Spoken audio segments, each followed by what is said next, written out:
Buenas tardes. Tengo el gusto y el honor de presentar a don Santiago Muñoz Machado, señor director de la Fundación BBVA, señores consejeros, señoras y señores, queridos amigos.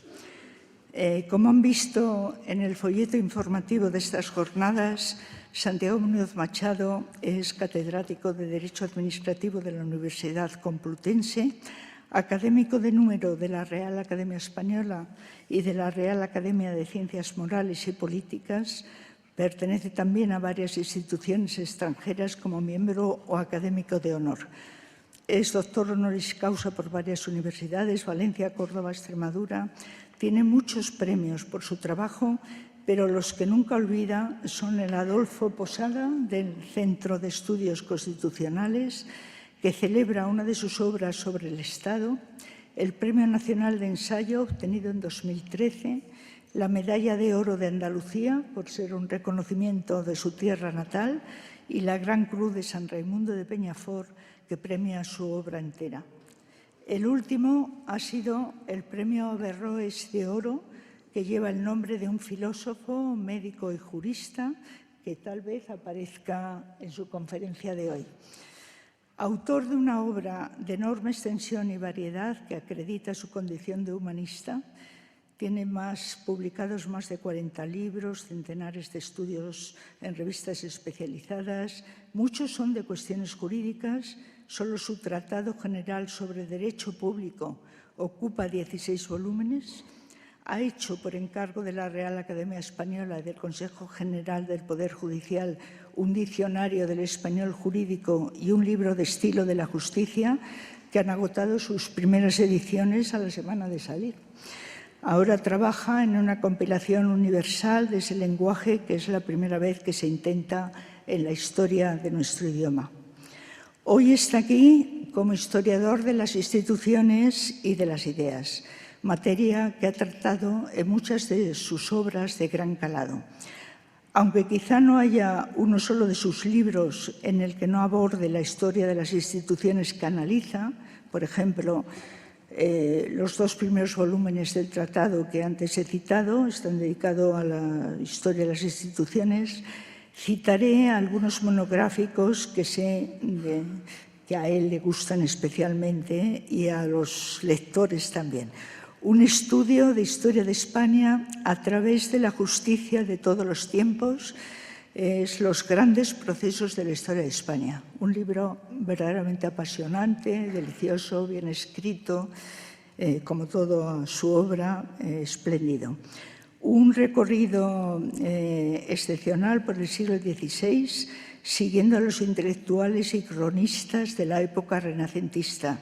Sepúlveda, cronista del emperador. Una historia de la creación de los derechos fundamentales por el humanismo racionalista, los itinerarios de la libertad de palabra. Una tetralogía sobre la historia de las instituciones españolas, la formada por Informes sobre España, Cataluña y las demás Españas, Vieja y Nueva Constitución y el problema de la vertebración del Estado en España del siglo XVIII al siglo XXI. Muy comprometido además con los problemas de nuestro tiempo y de nuestro país. Sé que ahora trabaja en un ambicioso estudio sobre las vicisitudes de la implantación y expansión del español en América. Asombra la constante publicación de obras rigurosas, magníficamente escritas, brillantes y amenas, además de la capacidad que siempre me asombra en Santiago, de la capacidad de formar equipos muy complejos y que además funcionan con una rapidez y un rigor increíble. Todo lo hace excelentemente. La conferencia que hoy vamos a escuchar, de la arquitectura escolástica al racionalismo justnaturalista, entra de lleno en nuestro tema de la búsqueda del conocimiento, uno de los periodos más apasionantes, la transición del mundo medieval cristiano a los fermentos del mundo moderno. Una transición que no se hace de golpe ni definitivamente, pero que ya se dibuja el perfil y el comienzo de nuevas líneas del mundo moderno. El paso de una cosmovisión cristiana que se ha formado sobre todo en la segunda mitad, en la plena Edad Media y la Baja Edad Media, a una cosmovisión moderna racional. Y se aborda esa compleja evolución del pensamiento occidental siempre sobre la base de ese pensamiento clásico que el otro día hicimos alguna semblanza como fundamento. Un pensamiento clásico que no se pierde aún con el cristianismo. El cristianismo recoge, como vimos el otro día, sobre todo el orden natural y la tradición crítica que es propia del pensamiento occidental, la facultad de la flexibilidad de la razón para poner en cuestión sus propios productos y explicar y cambiar y denunciar las ideas que han sido falseadas. Esa es una característica típicamente occidental que además favorece también la apertura, como ha existido en el pensamiento y en muchas instituciones, hacia el otro, hacia pueblos lejanos, hacia otras. Pero quería insistir, porque el otro día quedó rápidamente explicado, que aun cuando con el cristianismo el orden natural se sobrepone el sobrenatural, pero la idea de orden natural, la idea de ese orden y la posibilidad de conocer a través de ese orden natural creado por Dios, pero la posibilidad de conocer la naturaleza es una herencia clásica que recoge el cristianismo, un Boecio, por ejemplo, en fin, y que se mantiene y que ya a partir del 12-13, que lo vimos el otro día rápidamente, pues se forma ya un pensamiento cristiano bastante importante, esa primera escolástica con la recepción de Aristóteles en el siglo XIII, la escuela de Chartres en el siglo XII. Es decir, que no es un periodo, como alguno de ustedes me preguntaba al final, privadamente, no es un periodo barbecho, ni mucho menos. Hay toda una época terrible en que efectivamente el fin del mundo antiguo supone un retroceso cultural en Europa contra las invasiones, pero a partir del siglo XI-XII, en el momento también que ha habido una mejora material, unas innovaciones técnicas, también el pensamiento occidental recoge toda su tradición y elabora otra cosa de una gran importancia, porque son arquitecturas que explican el mundo, que explican la cosmovisión, y vamos a ver esa cosmovisión como del mundo clásico. Tenemos la cosmovisión cristiana y ahora la cosmovisión racional. Perdonen esta introducción rápida y Santiago, cuando tú quieras, tienes la palabra. Muchas gracias.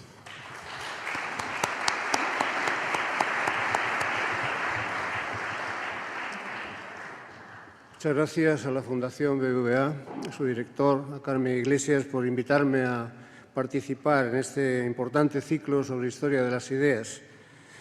Especialmente también a la profesora Iglesias por su amabilísima presentación. Ella se refirió, como ha recordado en su conferencia inaugural, a la influencia del pensamiento griego en la cultura europea de todos los tiempos y nos ofreció un panorama completo de los principales argumentos y preocupaciones que fueron objeto de los análisis de sus principales figuras y escuelas. Llegó a las puertas de la aparición del cristianismo y con este final he de conectar yo mi intervención, como bien acaba ella misma de decir. Ciertamente me he comprometido a hablarles de lo que el programa ha llamado arquitectura escolástica, y esta no se forma hasta bien entrada la Edad Media.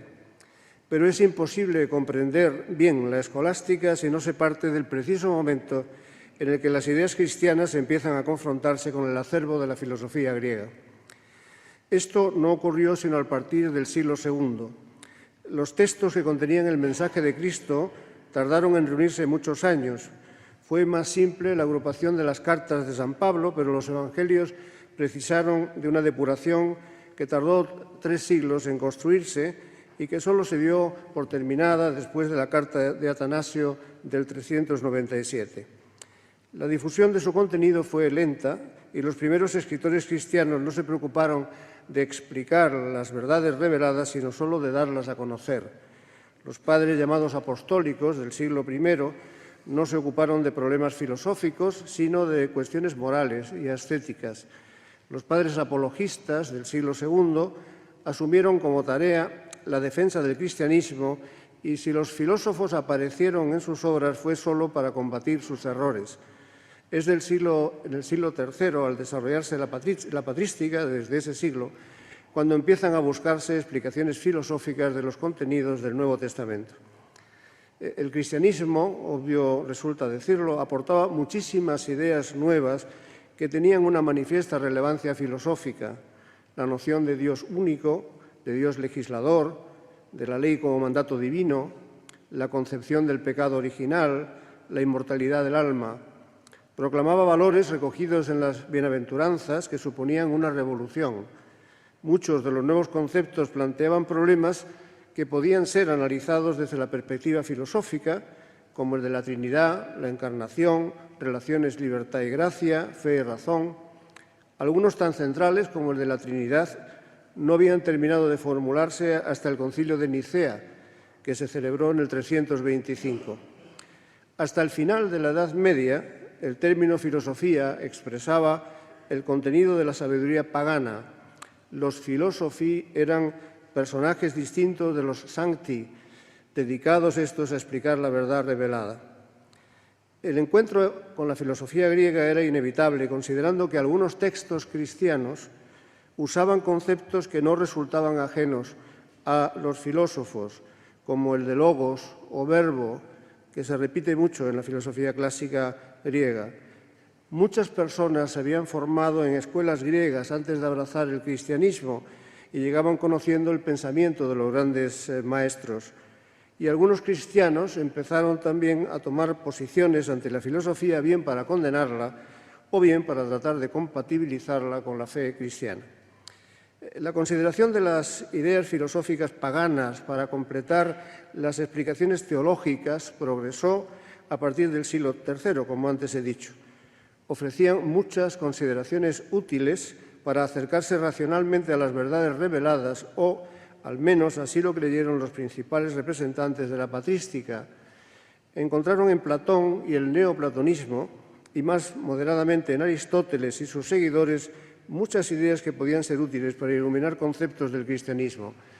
El neoplatonismo prestó especial atención a lo suprasensible, lo trascendente e inmaterial, partiendo sobre todo del Timeo, el diálogo de Platón que manejaba conceptos en los que los escritores cristianos podían imaginar paralelismos con los de la Biblia.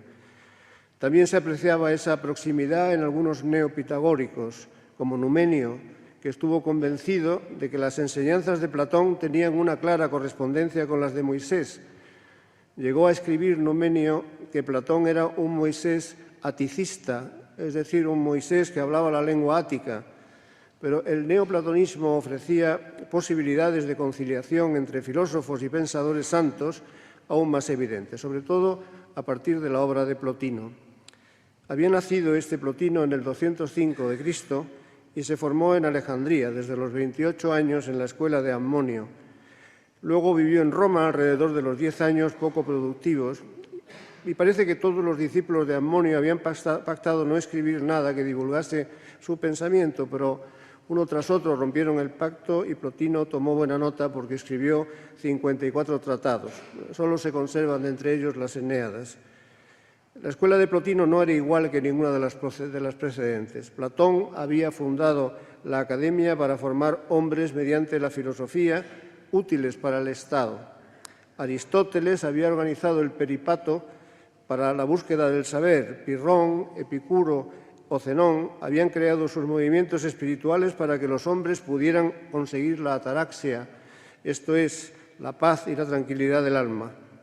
En cambio, la escuela de Plotino quería enseñar a los hombres la manera de apartarse de la vida para reunirse con lo divino y poderlo contemplar hasta culminar en una trascendente reunión extática.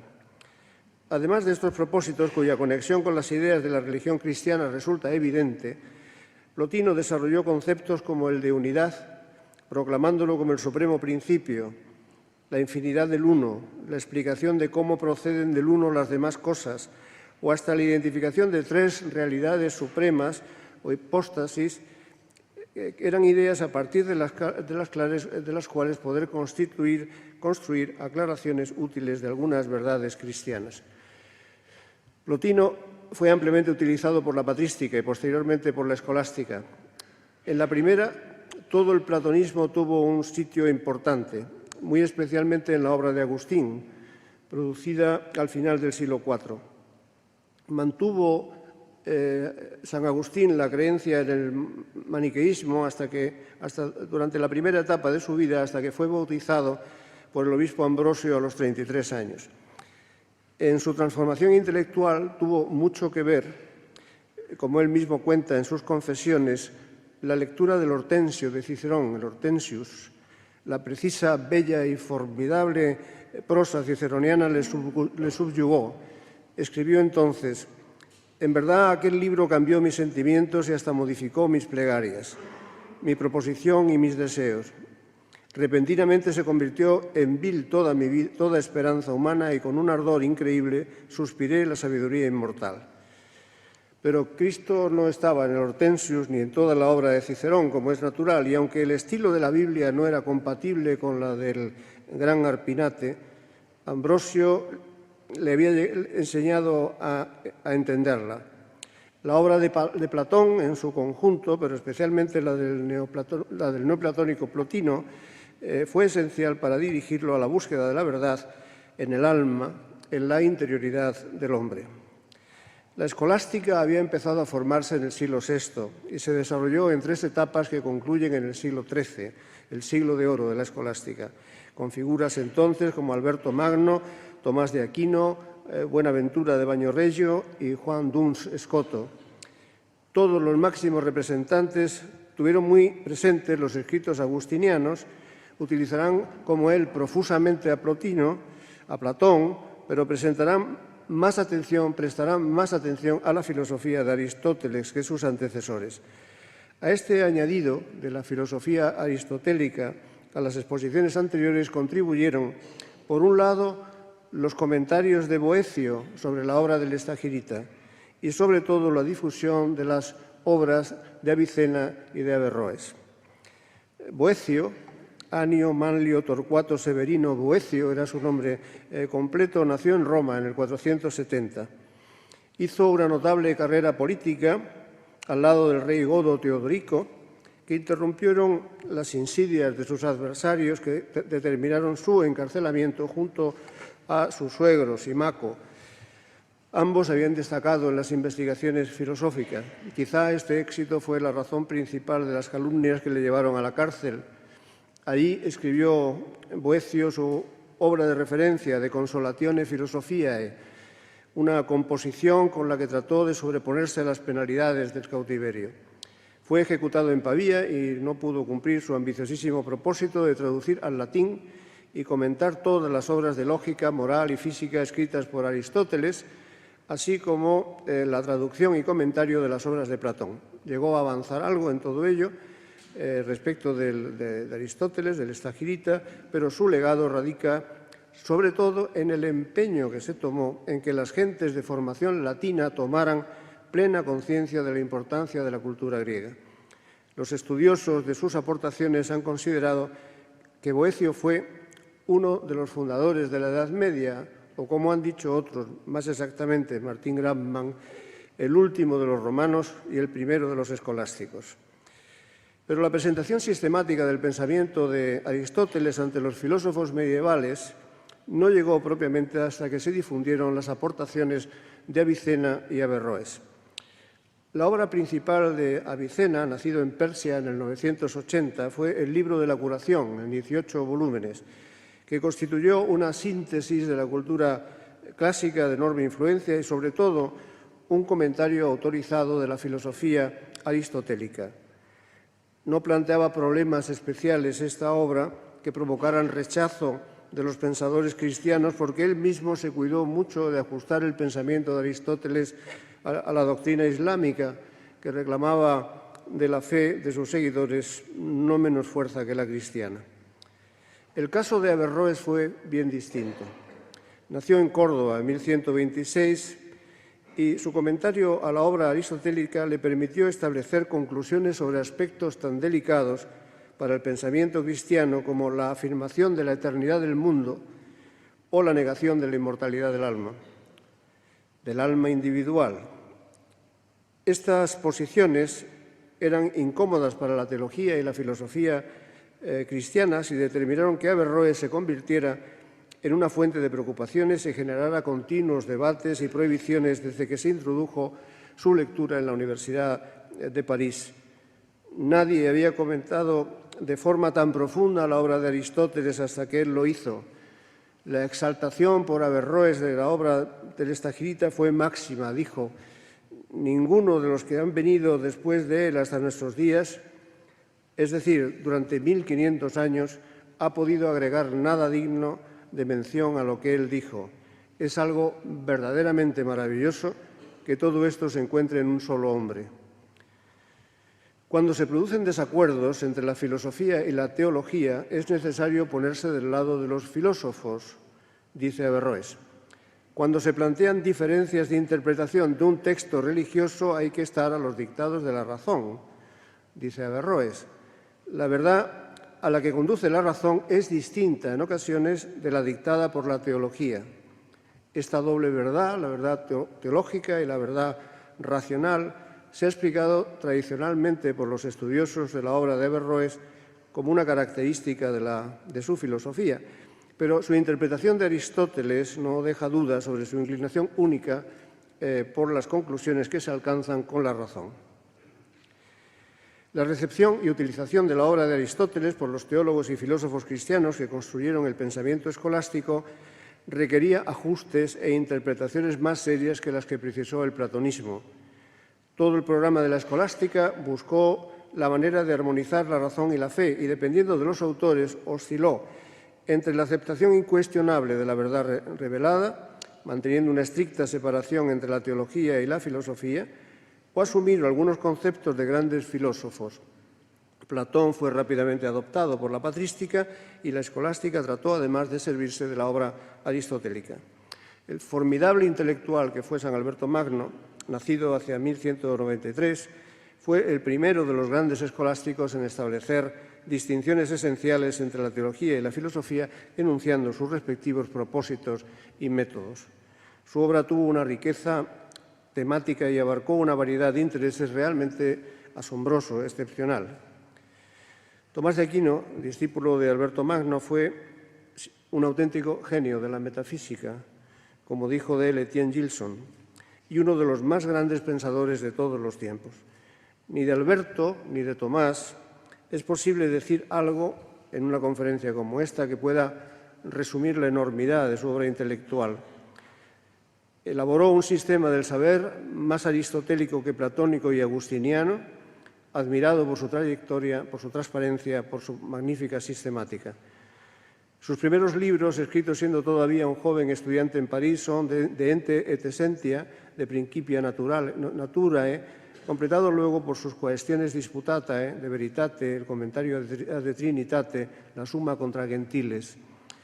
A esto hay que añadir otros muchos libros que concluyen en la descomunal Summa Theologicae, que había iniciado en su etapa romana y continuó en París y en Nápoles y terminó mientras enseñaba. Tomás nació en Rocaseca en 1221 y murió a los 53 años el 7 de marzo de 1274. La teología, según defiende Tomás en la Summa contra Gentiles, rectifica la filosofía pero no la sustituye. Al igual que la fe orienta la razón pero no la elimina. En dicha obra, a propósito de las verdades que hacen referencia a Dios, Santo Tomás escribe: existen algunas verdades que superan todos los poderes de la razón humana, por ejemplo, que Dios es uno y trino. Hay otras verdades a las que se puede llegar a través de la razón natural, por ejemplo, que Dios existe, que Dios es uno y otras semejantes.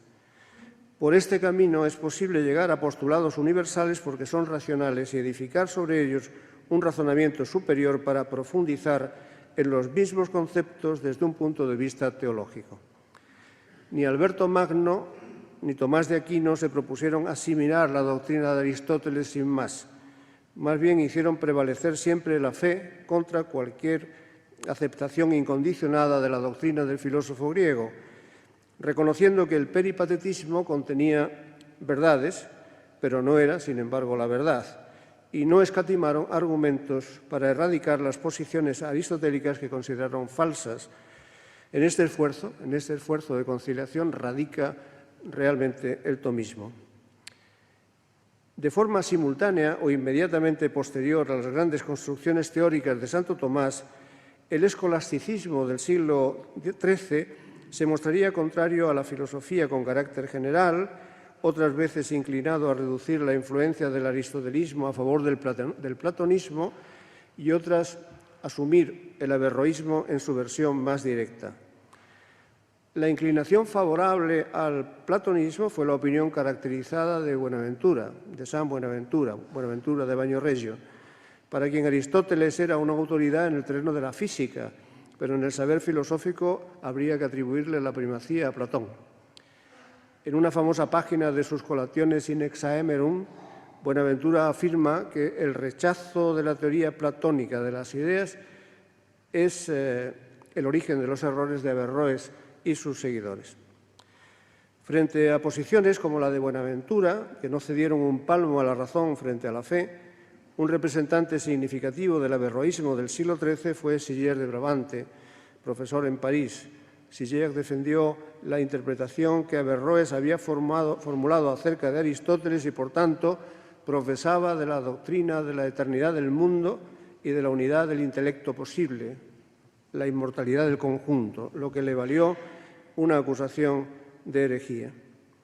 Juan Duns Scoto, en fin, es el último de los escritores del siglo de oro de la escolástica, nació en Duns, en Escocia, en 1266 y se hizo franciscano desde 1278. Defendió otros postulados distintos que los anteriores en la relación entre la fe y la razón, manifestándose en contra de la absorción agustiniana de la filosofía por parte de la teología y también en contra de la concordancia tomista entre la filosofía y la teología. En fin, es suficiente, creo, con lo que acabo de contar hasta ahora para iluminar la posición siempre ancilar que concedió la escolástica a la razón filosófica frente a la teología y la revelación. Se utiliza la filosofía clásica, primero en su versión platónica y luego aristotélica, como complemento de la teología, con la intención de demostrar que las verdades de la fe cristiana no son algo disconforme con las exigencias de la razón humana o contrarias a esta. Es importante recordar que todas estas construcciones eran las que enseñaban las universidades.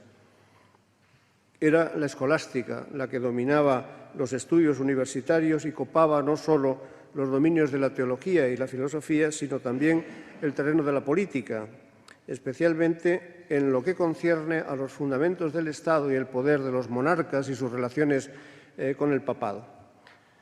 Me detengo un momento en explicar esa preeminencia general de la escolástica en los estudios universitarios durante el final de la Edad Media. Se ha dicho que la escolástica, más que un conjunto de doctrinas, lo que es la filosofía y la teología que se enseñaba en las escuelas medievales. En todo caso, no hay duda de que la escolástica se desarrolló en la universidad, muy especialmente en la de París. La fundación y el desarrollo de la Universidad de París fue decisivo para el progreso de la escolástica a partir del siglo XII.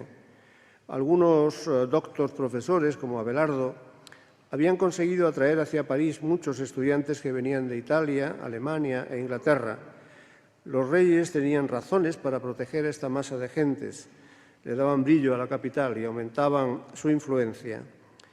Juan de Salisbury dejó escrito la admiración y sorpresa que producía a los extranjeros que iban a París la finura de las costumbres, la placidez de la vida y la abundancia de bienes espirituales y materiales de que gozaban en Francia a finales del siglo XII.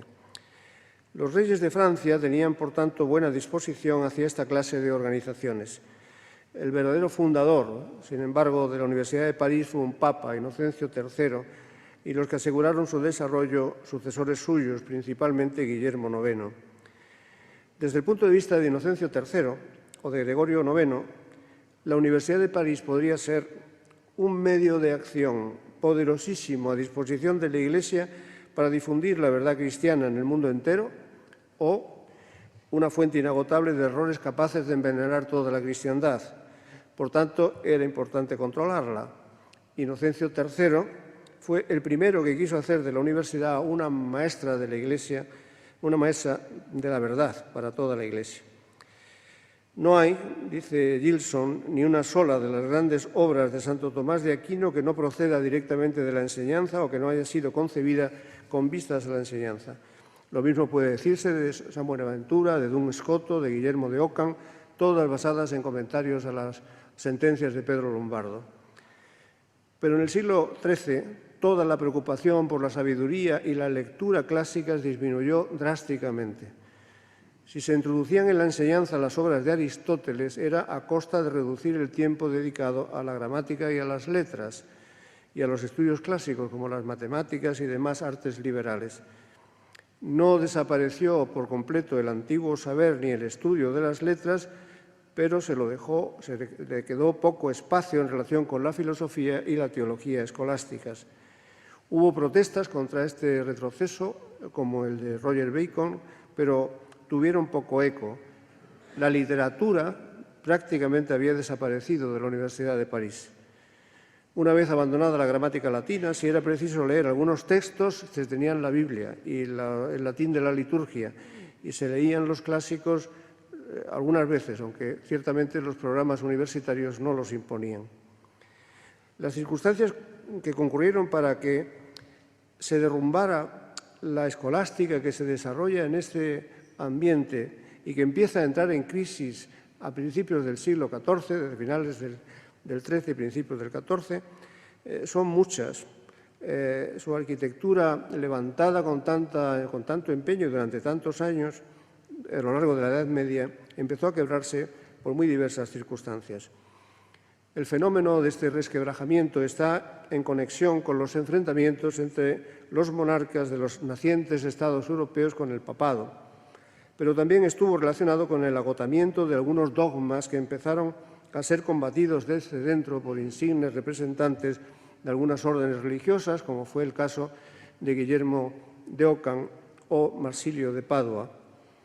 Contribuyeron también a la crisis las críticas a las costumbres y prácticas de las jerarquías eclesiásticas, por lo general muy alejadas del mensaje evangélico y de los ideales de la Iglesia primitiva.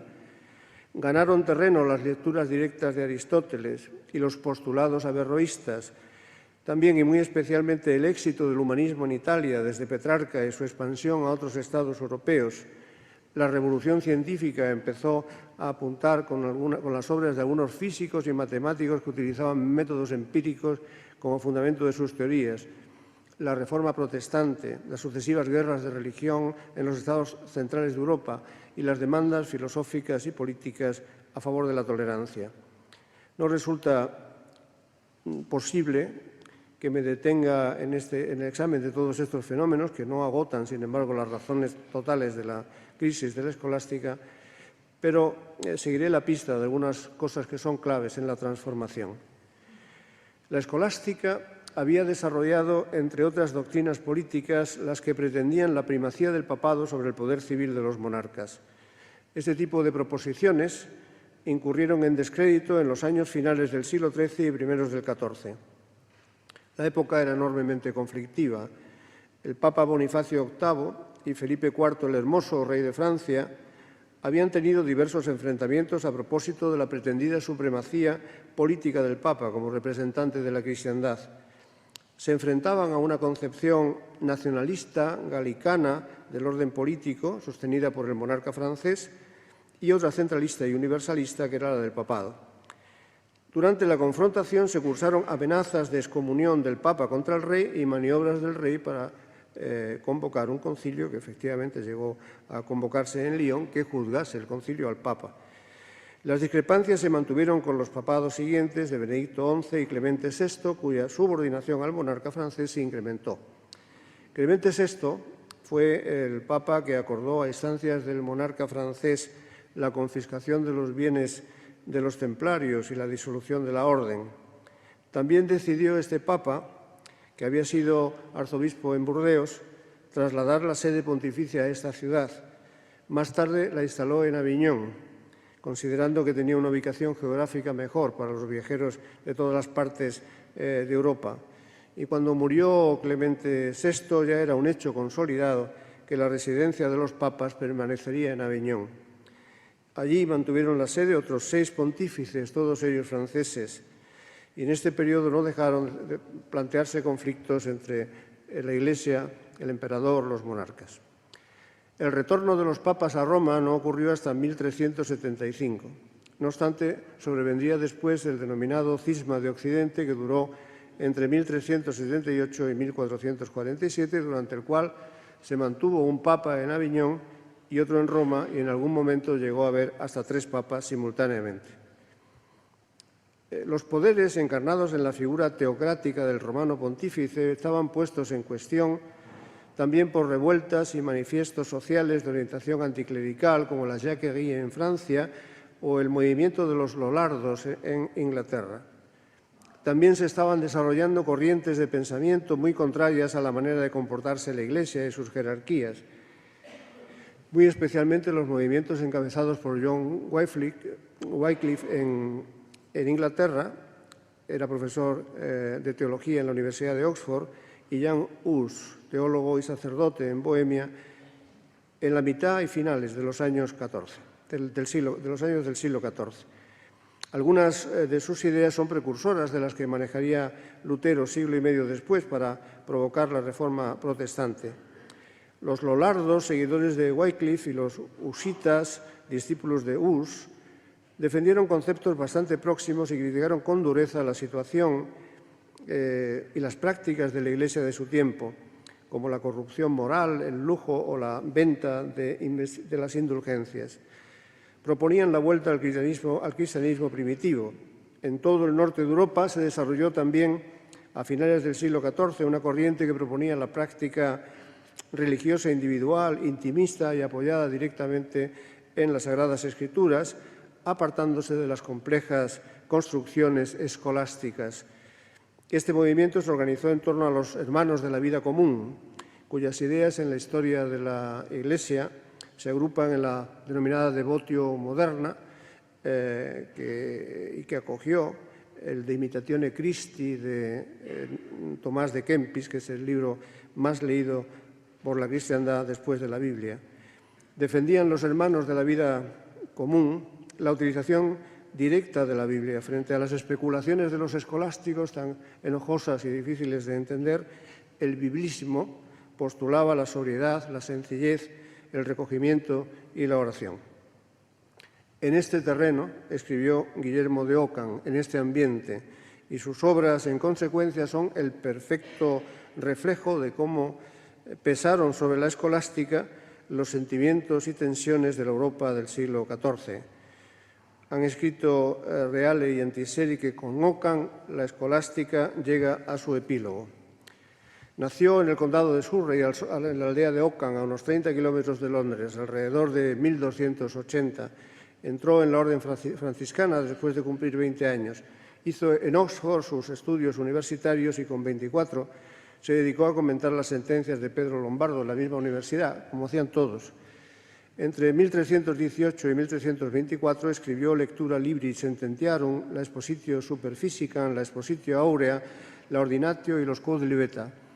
En 1324, Ockham se trasladó al convento franciscano de Aviñón, donde era Papa Juan XXII, que lo había convocado para contestar a una acusación de herejía que estudió durante 3 años seguidos y que al final concluyó en una condena de 7 artículos como heréticos, 37 como falsos y 40 como temerarios.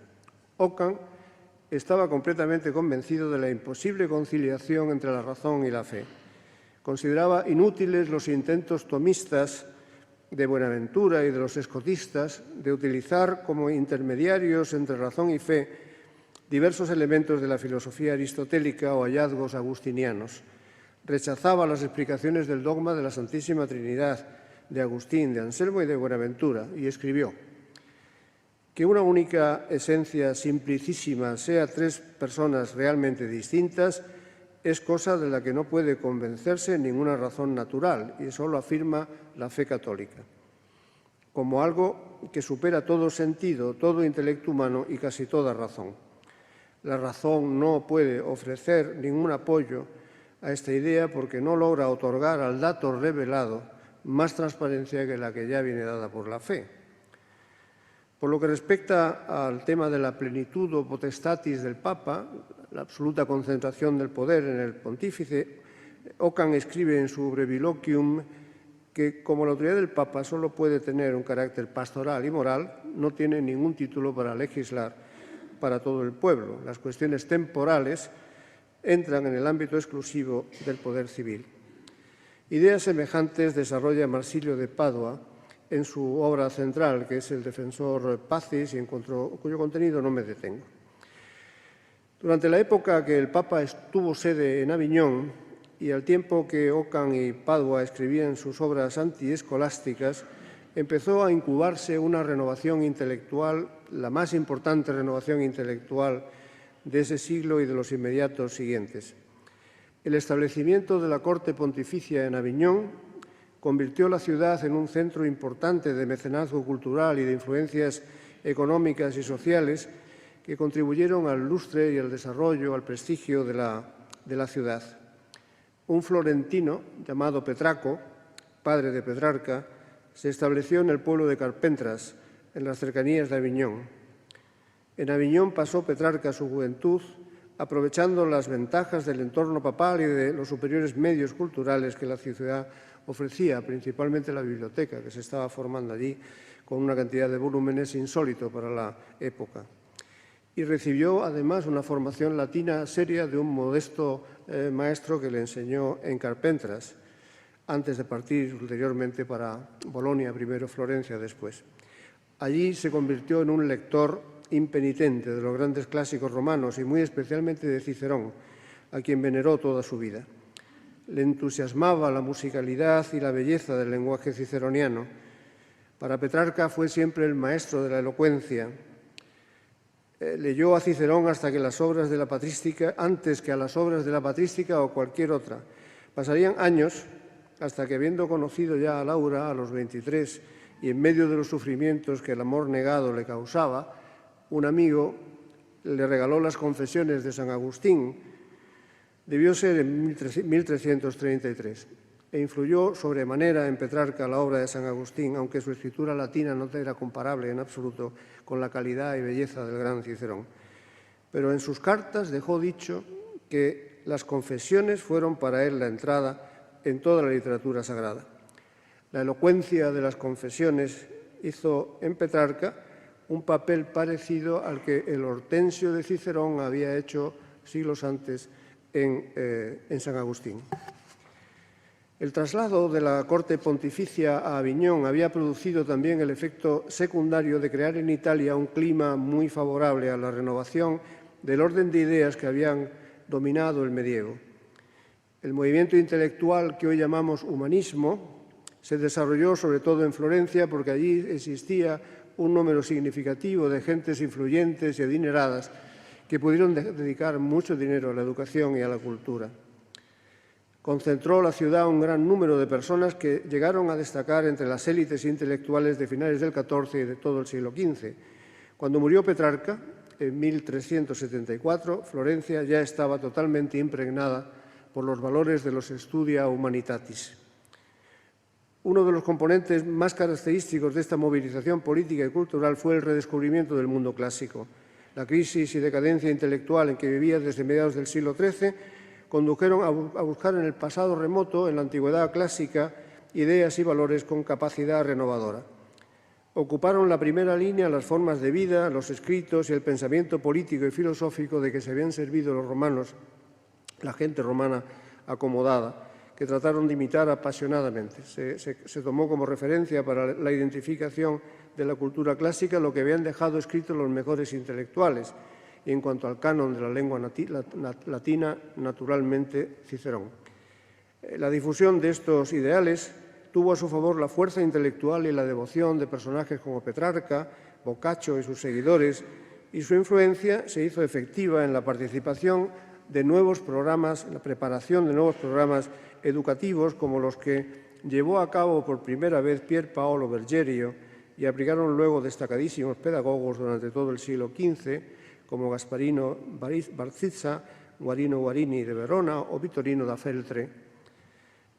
El fervor por los estudios clásicos, sentido vivamente por Petrarca, le llevó a la búsqueda obsesiva de libros, el descubrimiento de textos perdidos, la fijación de colecciones, la creación de bibliotecas, el fomento de traducciones, la recuperación de los estudios clásicos. Petrarca, que no había conocido, como acabo de decir, en primer lugar la escolástica y sus secos y áridos planteamientos, no tuvo que reaccionar contra sus métodos y se comportó con ella como si no hubiera existido. Le volvió la espalda, considerando que todos los sapientísimos cultivadores de sus doctrinas habían abandonado la elocuencia. Recordó que la Iglesia le debía al Hortensius de Cicerón la incorporación de un hombre tan importante como San Agustín y alegó en su De Remedis Utriusque Fortunae la importancia del amor a la sabiduría. Formuló críticas muy duras contra las enseñanzas que se practicaban en la Universidad de París, el gran instrumento del papado y el emporio del saber escolástico, y denunció la calidad del latín que se manejaba por las autoridades académicas por considerarlo que era realmente inaceptable.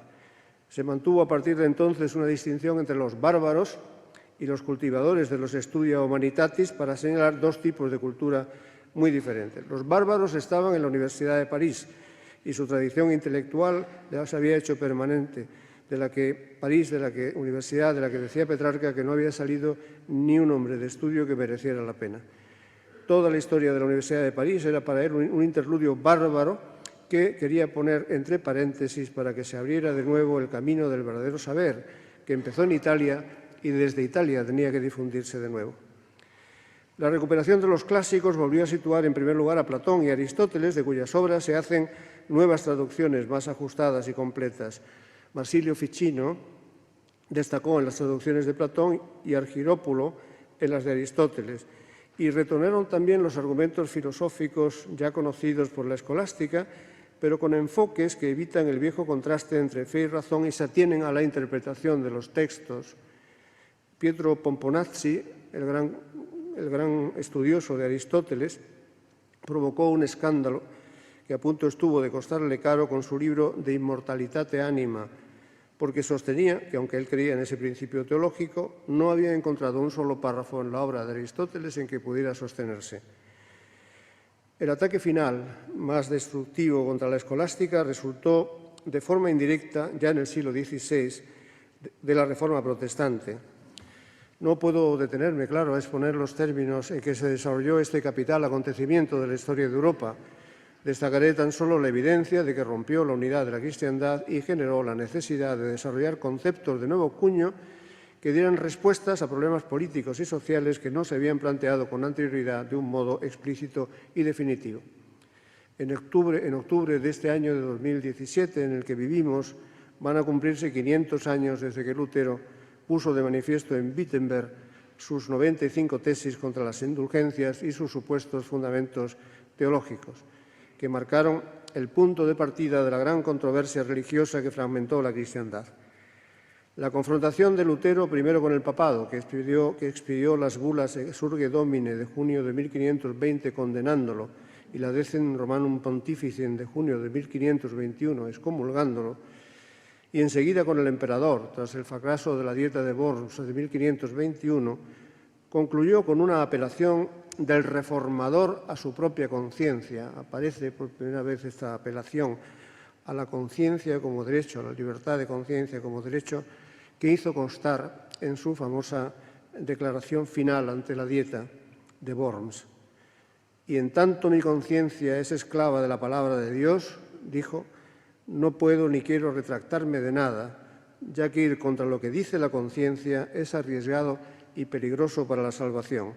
Que Dios me ayude. Amén. La religión cristiana, antes entendida de un modo uniforme y unitario, quedó convertida en causa de confrontación durante los decenios siguientes. Aunque católicos y protestantes llegaron a un acuerdo con la Paz de Augsburgo de 1555, quedó establecido que cada Estado podía tener su propia religión y de ahí se siguieron actitudes violentas e intransigentes con las minorías. Corrientes religiosas como la de los calvinistas, no comprendidas en la Paz de Augsburgo, se emplearon con especial dureza en la represión de quienes no tenían su misma fe.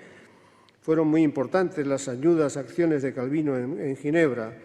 La persecución y ejecución del médico y humanista español Miguel Servet fue especialmente escandalosa y levantó sonadas protestas encabezadas por dos opúsculos de Castellio, el de Hereticis and Sin Persecundi y el Contralibellum Calvino, que refutaban las obras de Calvino y sus justificaciones de la ejecución de Servet y otros herejes.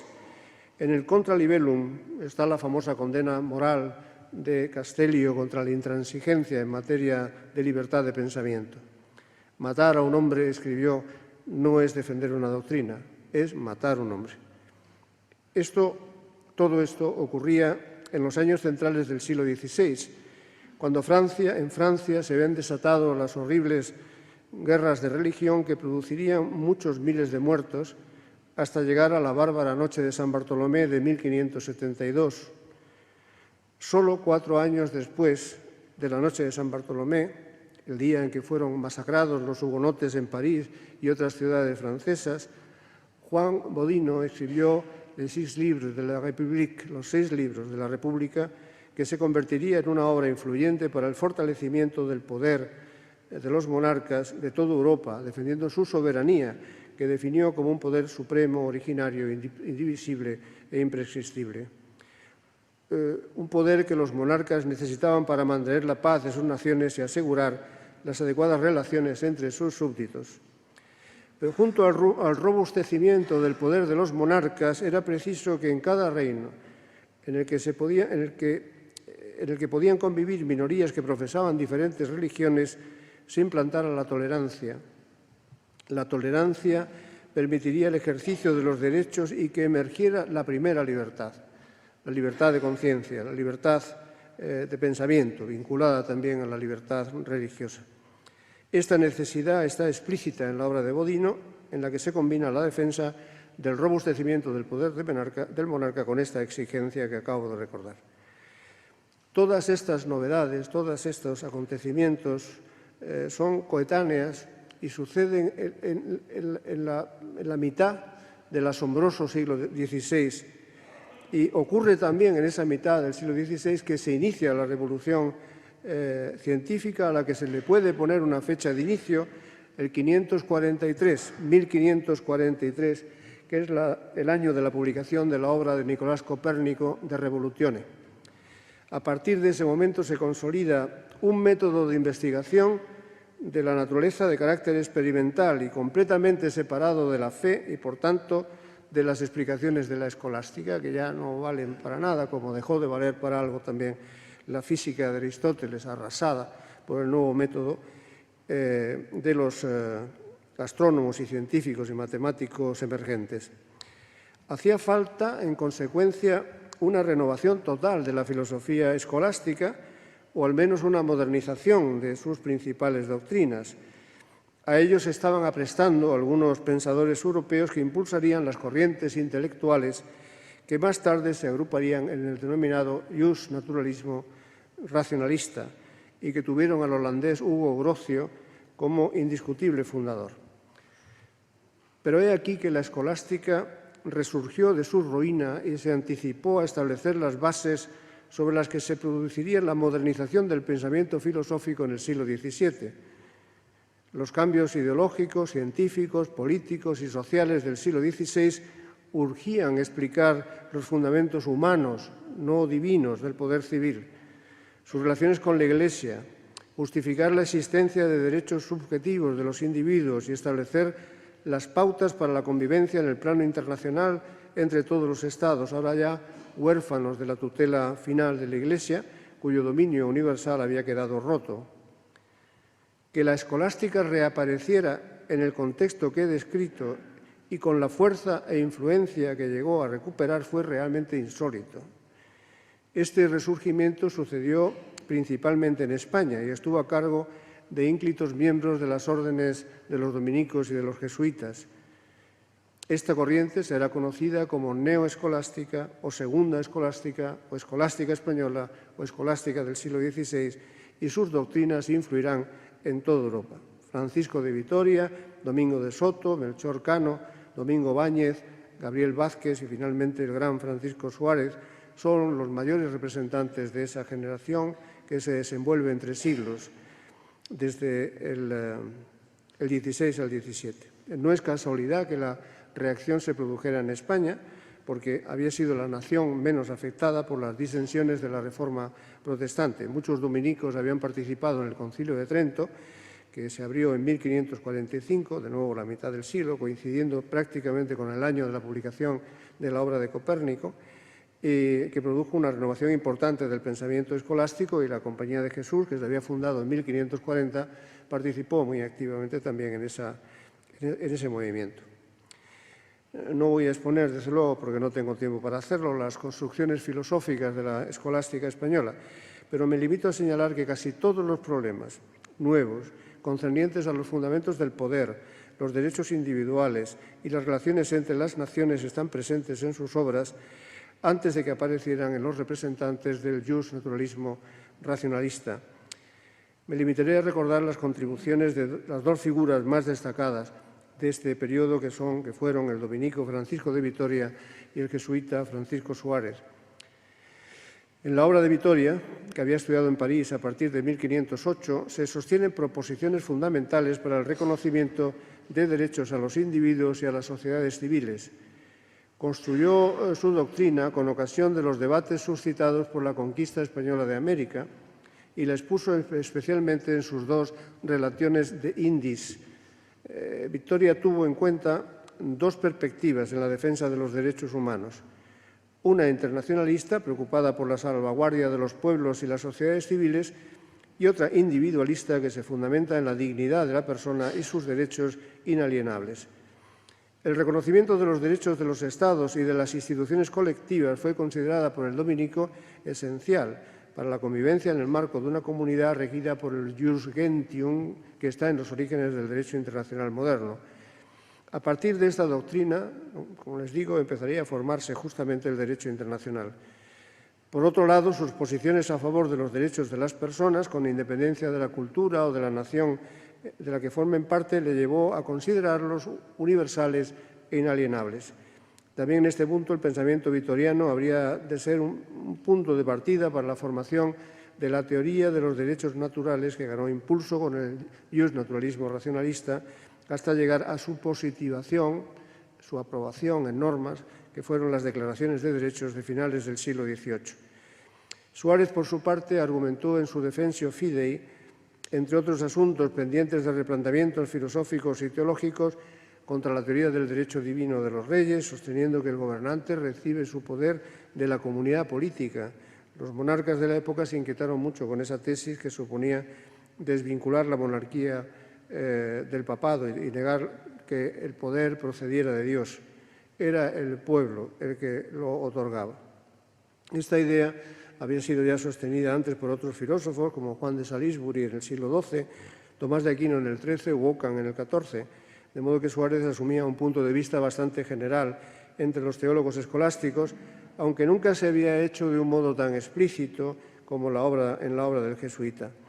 El padre Mariana, coetáneo también, añadió a todo eso la tesis del tiranicidio, que lo consideró un remedio legítimo en los casos de opresión política. Lo mantuvo en su De Rege Regis Institutione de 1599, que fue ordenado quemar por el Parlamento francés, entre otros. Suárez fue un gran sistematizador de todo el pensamiento aprovechable generado durante los siglos inmediatamente anteriores y contribuyó a dejarlo en herencia a las generaciones inmediatas de justnaturalistas para que lo adaptaran a las nuevas realidades, modernizándolo. Suárez teorizó sobre un doble contrato, el primero que reúne a las cabezas de familia para formar una asociación y el segundo, el que la sociedad así formada celebra, pacta con sus gobernantes. Tampoco esta era una idea completamente nueva, porque ya la había utilizado Juan de París en su Tractatus de Potestate Regia e Papali de 1303, pero con Suárez la teoría pareció más clara y definitivamente formulada.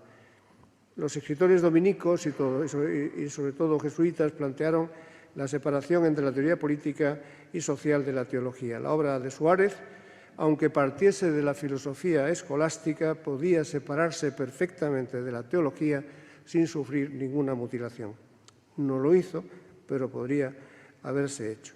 La influencia sobre estos y otros personajes de la segunda escolástica española sobre los representantes más destacados del justnaturalismo racionalista, que empezaría enseguida a bullir, es explícita en obras como las de Hugo Grocio. Pero serán estos, los justnaturalistas, los que darán el paso decisivo en el proceso de secularización de la antigua noción de ley natural. La ruptura de la uniformidad religiosa por la Reforma protestante necesitaba una nueva concepción de la ley natural no basada en la ley eterna que pudiera ser aceptada por todos los hombres. La naturaleza humana y social será el único fundamento ético del derecho natural secularizado. En fin, basta con lo dicho, creo, para introducir las apasionantes transformaciones que llevaron del pensamiento medieval al moderno.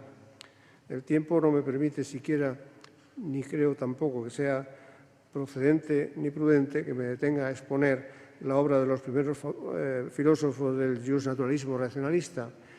Hugo Grocio, que vivió entre 1583 y 1645, representa muy bien dicha corriente, ha recibido siempre la consideración de fundador y en su obra pueden encontrarse casi todos los argumentos que desarrollarán posteriormente Pufendorf, Tomasio, Wolff, preparando el terreno a los teóricos que al final del siglo XVIII desarrollarán ideas políticas y éticas muy importantes como el gran John Locke.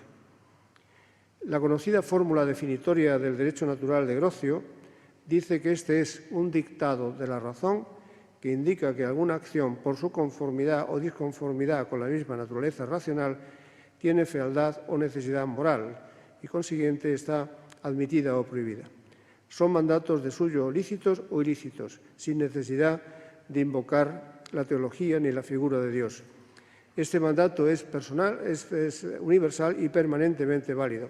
Y añadió a esa definición del derecho natural esta frase famosísima en la que se manifiesta la ruptura definitiva del fundamento teológico de los derechos.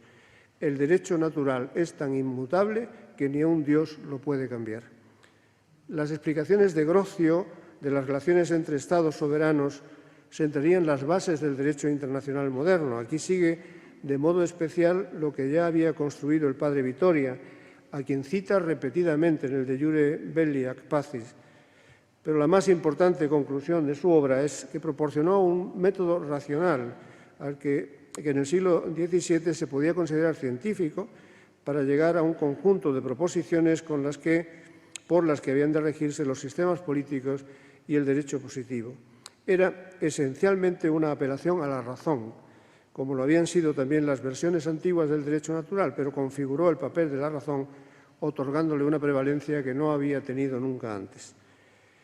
También Grocio había derivado de sus exposiciones la necesidad de proteger algunos derechos individuales como la propiedad y la libertad. Todos coinciden en que el respeto a los derechos ha de derivar de un orden de convivencia adecuado en el que domine la tolerancia.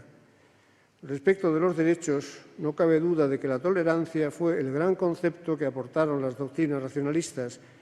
Era la adecuada reacción contra un periodo de violencias derivadas de la ruptura del uniformismo religioso y la negación de la libertad de pensar y opinar de modo diferente.